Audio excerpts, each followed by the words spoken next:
another vlog. Tapos na ang eleksyon. Kamusta naman ang inyong mga kandidato? Nanalo pa sila?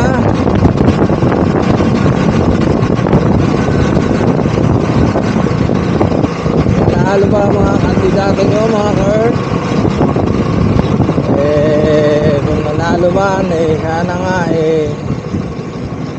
maglingkod ng tapat at maayos at tumulong na mapabuti at mapaunlad ang mga nasasakupan. Ayun lang po ang ating mga dalangin, mga ka-earth. Mawawala na po sa paligid ang mga tarpaulin. Matatahimik na ang mga kalsada sa mga kumpanya.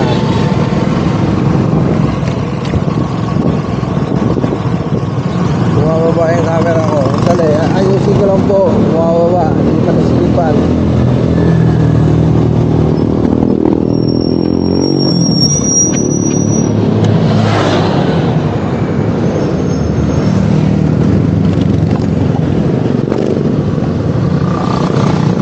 Okay, back to normal. Napansin niyo po, meron po akong payong kontra init, kontra ulan. Malaking bagay po, sobrang laking bagay, lalo na sa mga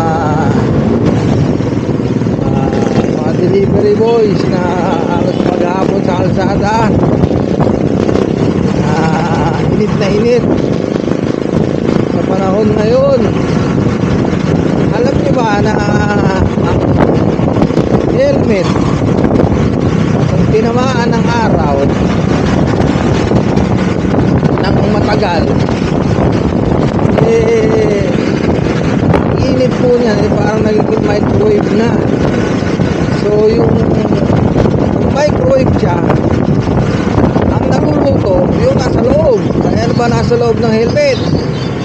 Di yung ulo nyo, yung utak nyo. Kaya ingat-ingat po sa mga maghapon sa kalsada ngayong tag-init. Talaga naman pong maluto, matusta yung mga laman ng helmet. Ito po yung payong. Ako, first time kong gumamit ito, bilib ako. Talagang ang laking bagay, ang laking ginawa, ang laking presko,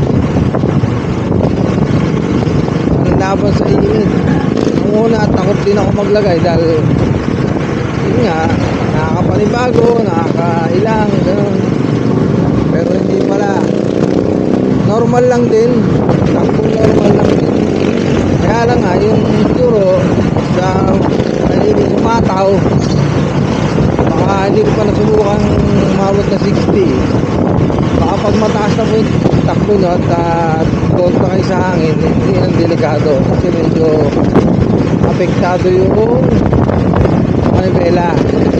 Pero hanggang kaya nyo makontra sa hangin, kasi nasubukan ko na ito ng umuulan, umabag yung hangin,